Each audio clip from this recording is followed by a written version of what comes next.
मेरे बच्चे, कस के पकड़े रखना। ये तूफान बहुत भयानक है। मेरी ममता की कसम, मैं तुम्हें कुछ नहीं होने दूंगी। तभी बिजली कड़की और चील का घोंसला टूटकर नीचे गिर गया और खाई में जा गिरा और चील अपने बच्चे को ढूंढने लगी। माँ, मेरा पैर एक भारी पत्थर के नीचे दब गया है। मैं हिल नहीं पा रहा हूँ। माँ, जल्दी आओ। बहुत पुरानी बात है। एक घने और खुशहाल जंगल में एक पुराना बरगद का पेड़ था। उस पर रानो चिड़िया का एक नन्हा सा प्यारा सा घर था। रानो वहाँ बहुत खुश थी, पर वक्त एक जैसा नहीं रहता। एक रात इतनी जोर की आंधी आई कि वो पुराना पेड़ जड़ से उखड़ गया। रानो का घर तिनका तिनका होकर बिखर गया। बचाओ बरगद दादा, मुझे दस के पकड़ लो। मेरा घर तिनका तिनका होकर बिखर रहा है। ची ची, कोई मदद करो। रानो का घर उजड़ चुका था। नहीं, मेरा घर, मेरा बचपन का साथी बरगद दादा, सब खत्म हो गया। अब मैं इस अंधेरी रात में कहाँ जाऊंगी? रानो दोस्तों, ये रहे हमारी आज की वीडियो के प्यारे सब्सक्राइबर्स और फॉलोअर्स के नाम। आनंद जोतकौर, रुपेश, सूरज तिवारी, जोया, भारती शर्मा।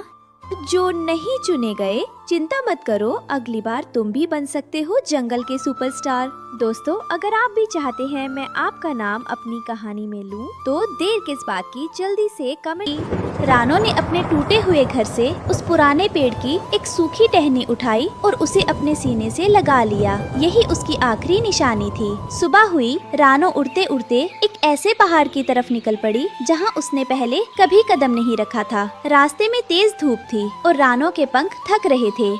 हौसला मत हार रानो, बस थोड़ा और दूर, कहीं न कहीं तो सिर छुपाने की जगह मिलेगी। रानो एक बर्फीले इलाके के पास पहुंची। वहां उसे कुछ सफेद कौवे मिले। उनकी बोली बहुत अलग और तीखी थी। ए अजनबी, यहाँ क्यों आई हो? ये हमारा इलाका है। यहाँ छोटे परिंदों की जगह नहीं है। जाओ यहाँ से। भाई, मैं बस थोड़ी देर सुस्ताना चाहती हूँ। पर कौवों ने उसे डराकर वहाँ से भगा दिया। रानो उदास होकर आगे बढ़ गई। उड़ते उड़ते रानो एक सूखे रेगिस्तान के ऊपर से गुजरी। वहाँ पानी की एक बूंद नहीं थी। तभी उसने देखा कि एक छोटा सा चूहा रेत में फंसा हुआ है। घबराओ मत नन्हे दोस्त, मैं तुम्हारी मदद करती हूँ। बचाओ, मैं प्यास के मारे इस रेत के धंसने वाले गड्ढे में फंस गया हूँ। मेरी पूंछ अटक गई है, मैं बाहर नहीं निकल पा रहा। घबराओ मत नन्हे दोस्त, मैं अभी अपनी चोंच से रेत हटाती हूँ, बस थोड़ी हिम्मत और रखो।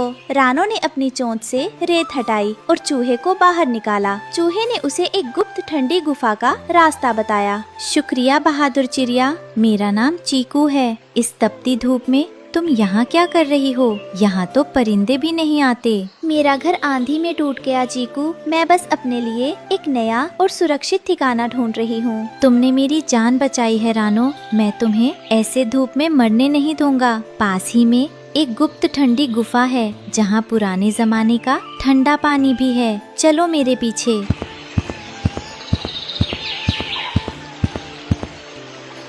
गुफा के अंदर रानो को बहुत डर लग रहा था। अचानक वहाँ चमगादड़ों का एक झुंड आ गया।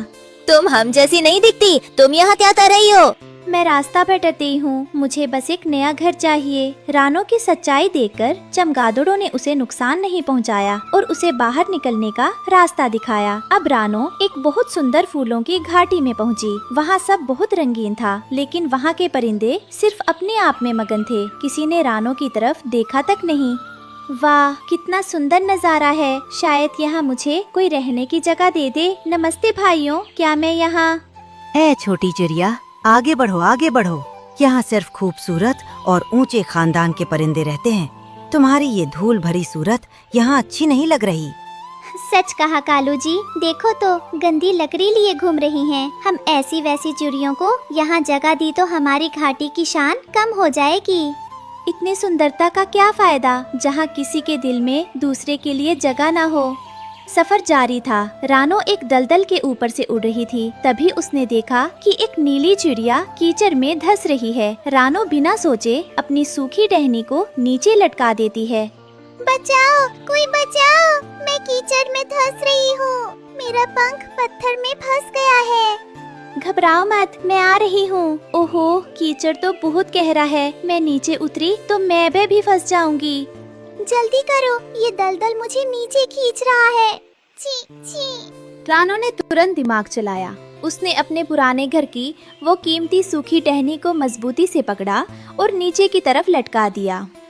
पकड़ लो इसे, जोर लगाओ। रानो ने उस चिड़िया की जान बचा ली। शुक्रिया बहन, मेरा नाम नीलू है। तुम यहाँ अकेली? चलो मेरे साथ, हमारे नए जंगल में सबके लिए जगह है। पहली बार रानो को लगा कि कोई उसे अपना समझ रहा है।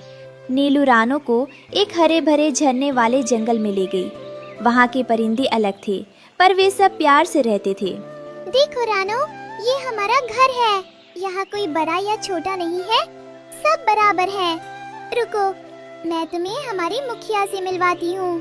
खुशामदीद, स्वागत है। नीलू ने हमें सब बताया।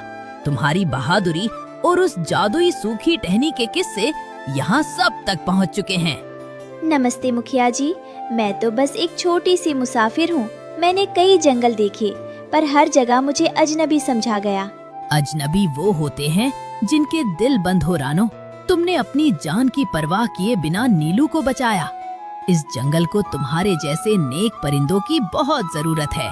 मुखिया जी, क्या मुझे यहाँ रहने की इजाजत मिलेगी? क्या मैं इस झरने के पास अपना छोटा सा घर बना सकती हूँ? इजाजत कैसी? ये पूरा जंगल अब तुम्हारा है। जहाँ चाहो वहाँ अपना घर बनाओ। आज से तुम हमारे इस बड़े परिवार का हिस्सा हो। रानो ने एक घने पेड़ की मजबूत टहनी को अपने घर के लिए चुना, लेकिन इस बार वो अकेली नहीं थी। उसके नए दोस्त उसके साथ थे। रानो बहन, ये देखो, मैं झरने के पास से सबसे नरम और रेशमी घास लाई हूँ। इससे तुम्हारा बिस्तर बहुत आरामदायक बनेगा। और रानो, ये देखो, मजबूत लकड़ियाँ और ताजे हरे पत्ते। मैं और नीलू मिलकर इन्हें जाले से जोड़ देंगे ताकि तुम्हारा घर आंधी में भी न हिले। आप सबका बहुत बहुत शुक्रिया। मैंने कभी नहीं सोचा था कि मुझे फिर से इतना प्यार और इतना सुंदर घर मिलेगा। सबने मिलकर कुछ ही देर में लकड़ी और हरे पत्तों से एक बहुत ही प्यारा और मजबूत घर तैयार कर दिया। घर पूरा होते ही रानो ने अपनी पोटली से वो सूखी टहनी निकाली। मेरे पुराने दोस्त, देखो, हमारा सफर पूरा हुआ।